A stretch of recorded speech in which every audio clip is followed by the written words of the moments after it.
No, I wasn't worried about you, Julie. I was worried about something else.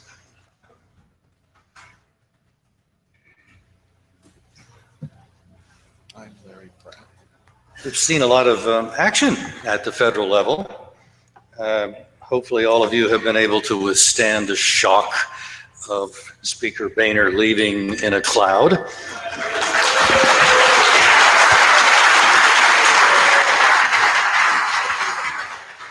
I don't think we'll need it, but perhaps there'll be somebody with a sign, "Don't hurry back." Actually, there's more to go. This is only a good first step. The establishment doesn't really get it. They don't want to get it. They're going to act as if they are tone deaf. Maybe they are, but I think they know what's happening and they just can't admit to themselves that the grassroots hates their guts.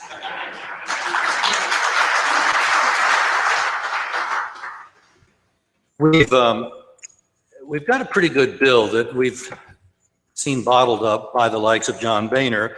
One of the reasons we were so happy to see his life change this week. The bill that Representative Stutzman, Senator Cornyn have put in is a national concealed carry recognition bill, which says that concealed carry permits will be treated like driver's licenses, and which is a nice thing. And if you come from now one of the 8 states where you don't need a concealed carry permit, one of the 8, almost 95+%, you don't need a permit, then you're good to go anywhere in the country. Your driver's license becomes your concealed carry permit.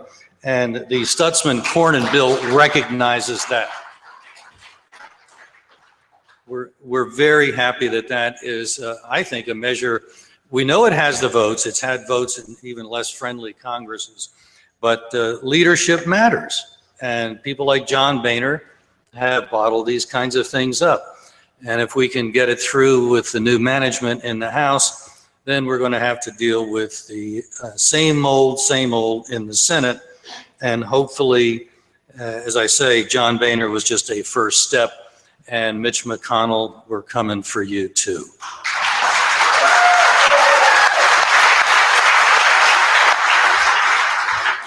And the Cornyn-Stutzman bill will be one of those high on our agenda. We've managed to block the president, the blocking of his Operation Choke Point, designed to stick it to gun stores, has been, at least for the moment, pushed back. I wouldn't put it past the president in his remaining months in office to be really horrible. He doesn't have to run for election. None of the people in his party have to run for election while he's on the ballot. And so we could be in for a pretty stiff year and a half. So I think everybody here is probably in agreement that we're hardly finished. We have a long way to go, but it would be nice indeed if we had a better change of leadership in the Congress. I'm not convinced that we're going to see that. Let's just see what happens in the days ahead.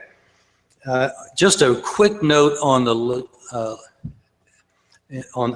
what's been happening in the courts. There's a dirtbag by the name of Johnson who had a possession charge used to give him a mandatory sentence of 1 year in jail.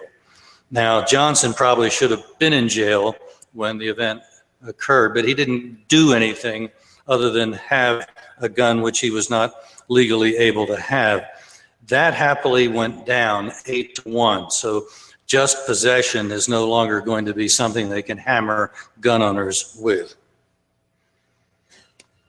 We're looking forward to working with people like Representative Meadows. We congratulate the members of the House for having gotten behind him, and we congratulate him for having had the fortitude, for having taken that step, which nobody really was too eager to take.